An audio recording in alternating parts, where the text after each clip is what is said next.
आज मैं आपको बहुत ही ज्यादा हेल्दी और टेस्टी सोयाबीन के पकोड़े बनाना बताती हूँ। कैसे बनाए जाते हैं। ये खाने में बहुत ज्यादा क्रिस्पी और चटपटे होते हैं और सभी को बहुत ज्यादा पसंद भी आते हैं। आप इन पकोड़ों को सुबह नाश्ते में बना सकते हैं या शाम को आप चाय के साथ भी बना करके खा सकते हैं। सोयाबीन के पकोड़े बनाने के लिए ये मैंने 2 कप सोयाबीन की बड़ी ली है। ये हमें इजिली मार्केट में मिल जाती है। मैं सबसे पहले सोयाबीन को भिगोऊंगी। इसके लिए मैंने एक बाउल लिया है। अब मैं इसके अंदर सोया बड़ी को डाल देती हूँ। अब मैं इसके अंदर 2 गिलास गर्म पानी डाल देती हूँ।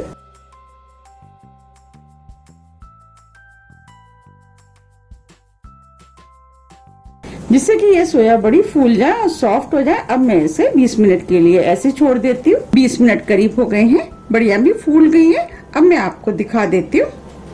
देखिए, मैं एक बड़ी को हाथ में ले रही हूँ और इसको दबा रही हूँ तो ये दब रही है। बस हमें इसी टाइप की बढ़िया फूली हुई चाहिए। अब इन बड़ियों के अंदर जो एक्स्ट्रा पानी है उसे निकालना है। इस हाथ में इस तरीके से मैं थोड़ी सी बढ़िया लूंगी और इसको इस तरीके से दबाते हुए जितना भी इसके अंदर एक्स्ट्रा पानी होगा वो निकल जाएगा। अब मैं इस बाउल में इसको रख देती हूँ। इस तरीके से मैं सभी बड़ियों का पानी निकाल लूंगी।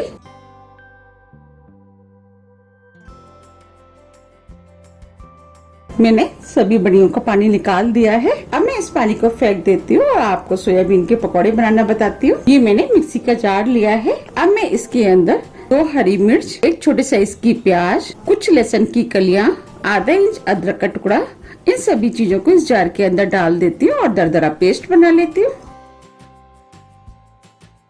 इस तरीके से पेस्ट को बना करके पकौड़ों में हम जब डालते हैं तो पकौड़ों का टेस्ट बहुत अधिक बढ़ जाता है। आप चाहे तो अदरक, लहसुन, हरी मिर्च का रेडीमेड पेस्ट मिलता है, उसका भी इस्तेमाल कर सकते हैं। जब हम फ्रेश पेस्ट बना करके पकौड़ों के अंदर डालते हैं तो पकौड़े खाने में ज्यादा टेस्टी लगते हैं। मैं तो आपको यही कहूंगी कि आप फ्रेश पेस्ट बना करके पकौड़ों के अंदर डालें तो पकौड़े खाने में बहुत ज्यादा टेस्टी लगते हैं। अब मैं दरदरा पेस्ट बना के तैयार कर लेती हूँ। मैंने मिक्सी से पीस करके दरदरा पेस्ट बना लिया है। ये मैंने मिक्सिंग बाउल लिया है। अब मैं पेस्ट को इसके अंदर डाल देती हूँ।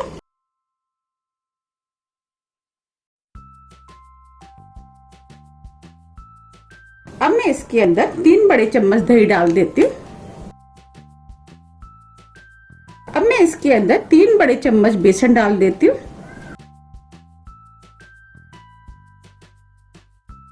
आप बेसन की जगह सूजी डाल सकते हैं, चावल का आटा या पोहे को भी आप पीस करके डाल सकते हैं, आप मैदा डाल सकते हैं। अब मैं पकौड़ों को और भी ज्यादा क्रिस्पी बनाने के लिए 2 टेबल स्पून कॉर्नफ्लोर का इस्तेमाल करूंगी।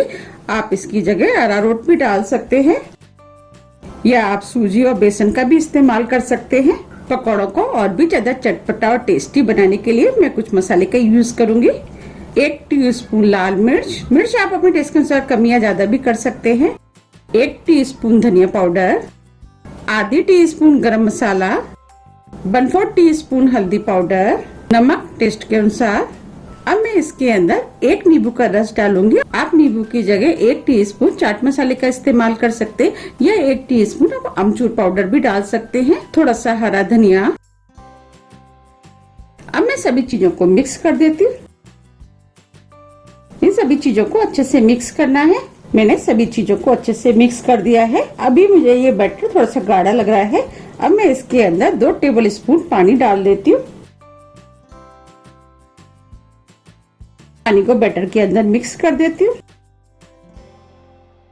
मैंने इसके अंदर 2 टेबल स्पून पानी डाला है। अभी मुझे ये बैटर थोड़ा सा गाढ़ा लग रहा है। अब मैं इसके अंदर 1 टेबल स्पून पानी और मिक्स कर देती हूँ। इन सभी चीजों को अच्छे से मिक्स करना है। अब ये बैटर बिल्कुल सही है। हमें इस टाइप का बैटर चाहिए। अब मैं इसके अंदर सोयाबीन की बड़ियों को डाल देती हूँ।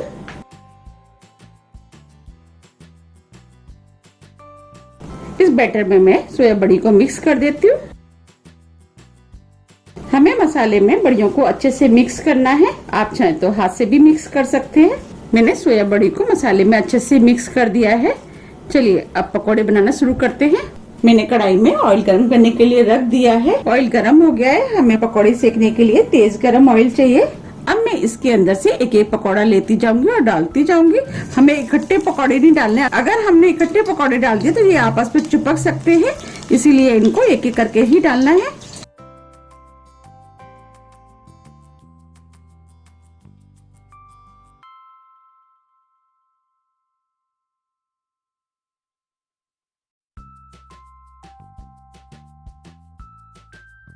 जितने पकौड़े कढ़ाई में आएंगे मैं उतने पकौड़े कढ़ाई में डाल दूंगी।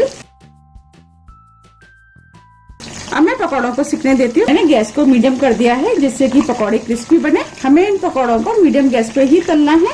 अब मैं इन पकौड़ों को पलट देती हूँ।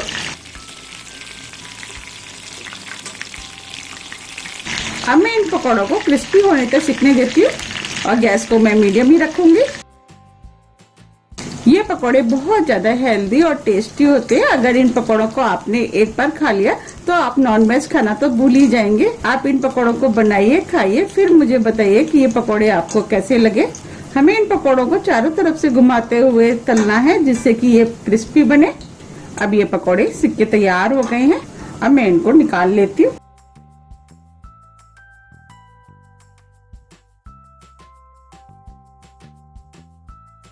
इस तरीके से जितना भी एक्स्ट्रा ऑयल होगा वो निकल जाएगा।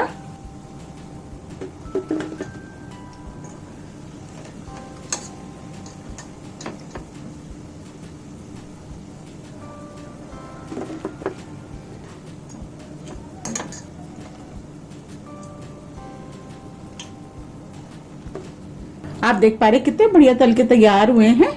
अब मैं कढ़ाई में और पकौड़ों को डाल देती हूँ।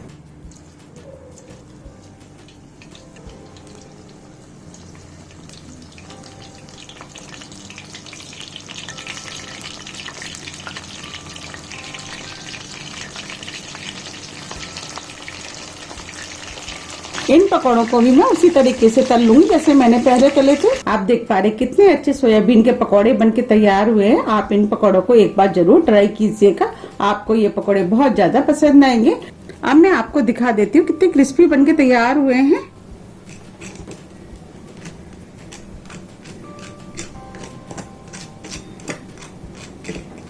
ये सभी पकौड़े क्रिस्पी बने। अब मैं आपको हाथ में लेके भी दिखा देती हूँ कितने क्रिस्पी बने।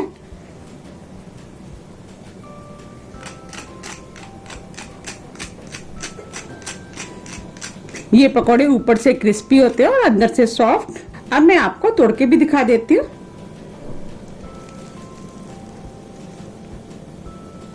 देखिए कितने अच्छे सिके हुए हैं। देखिए कितने बढ़िया सिक करके तैयार हुए हैं।